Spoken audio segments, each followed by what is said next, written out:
Oh, hi. Were you talking to me? Or to me? Or to me? Or to me? Or to us? Breaking news. I'm everyone. And everyone in the world is me.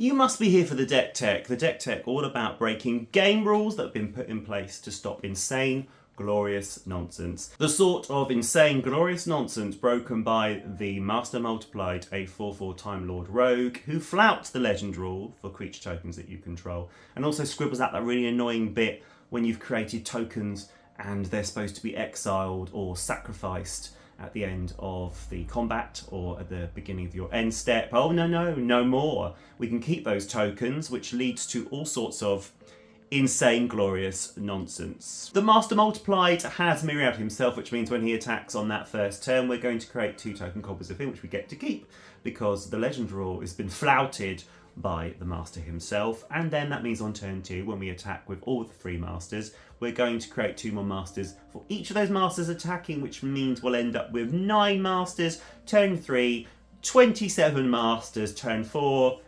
81 Masters. Then we move on to 243 Masters. And I think you know where this math's going. This maths equals, I'm the arch enemy, ask me how. I'm going to tell you how to build him the fun way and also the right way, which is still the fun way, and I would never tell you how to build it the right way because that's not my thing, but I will tell you how to build it the efficient way. So the fun way, Myriad has an exile the tokens at the end of combat trigger, and Encore has sacrifice at the beginning of your next end step trigger. Both be gone, meaning that, for example, 3 Encored token copies of Rakshasa will stick around and continue reanimating creatures from your opponent's graveyards turn after turn, and your Furbolg Flutist will steal opponent's creatures, give them haste and Myriad, creating 2 token copies, attacking opponents in a 4-player pod, which you get to keep. And as you control those tokens, why not take control of your opponent's commander?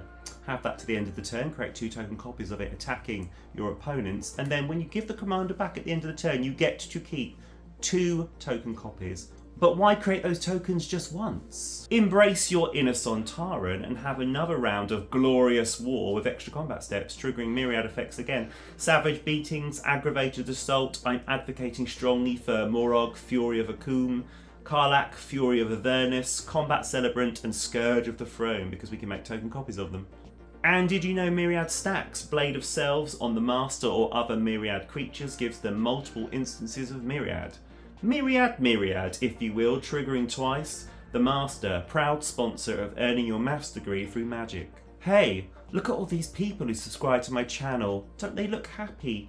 You could be this happy. Subscribe. While we've got all ththese creatures being created, Mirkwood Bats, Impact Tremors, and copyable Terror of the Peaks take advantage of all those bodies slamming onto the battlefield, with ETB Burn turning Myriad into a veritable machine gun. Multiple bodies, multiple ETB triggers. Multiple bodies are brought to us courtesy of cards like Orpheon, Hero of Lavabrink, Mirror March, and Flame Shadow Conjuring, who no longer have to watch their hard work go down the drain. Just get your black marker out and scribble over the bit on those cards about sacrificing or exiling them at the end step. Little sub-theme here, as the legend rule doesn't apply to creature tokens we control. Pick the legendary lords from a type you enjoy playing, like Rakdos, Lord of Riots and other demons, Colohan, the Storm Fury and other dragons, or a commander who batches the type together like Raphael, Fiendish Saviour. Get copying them. Imagine 3 Rakdos, Lord of Riots in play and the cost reduction that comes with it. Spend that mana on copying more things and profit. Note that cards like Delina Wild Mage and Heat Shimmer don't vibe very well with this deck because the tokens created by those cards give themselves an inherent ability where they have to sacrifice or exile themselves, and the Master Multiplied cannot override that. Round off your evil plan with Undying Evil, Imps Mischief, and Not Dead After All, because this is a kill on-site commander, at least the second time people play against you with it, which leads me to me telling you my way of playing it. One con of playing the fun version is you're probably envisaging a world where you have a board filled with tokens, and that is probably not going to be the case. Very mana intensive, very situational depending on what you've got on the board, very dependent on the Master himself being in play. So let's just focus on that. Let's bin the Myriad and the Encore and all the token creators and just focus on the master.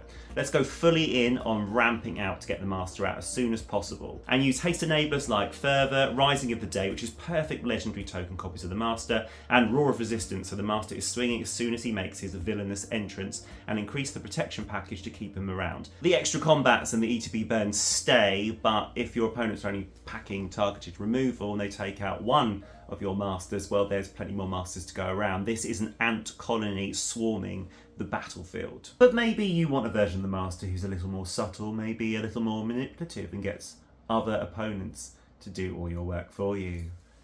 You will join me on MTG Specs next time when I'll be covering the Master Mesmerist. You will like and subscribe and watch all my other videos, except maybe that first podcast we did, because that wasn't great, but it was all right. And if you do those things, that would mean the world to me. But until next time, I've been Lee, and this has been MTG Specs.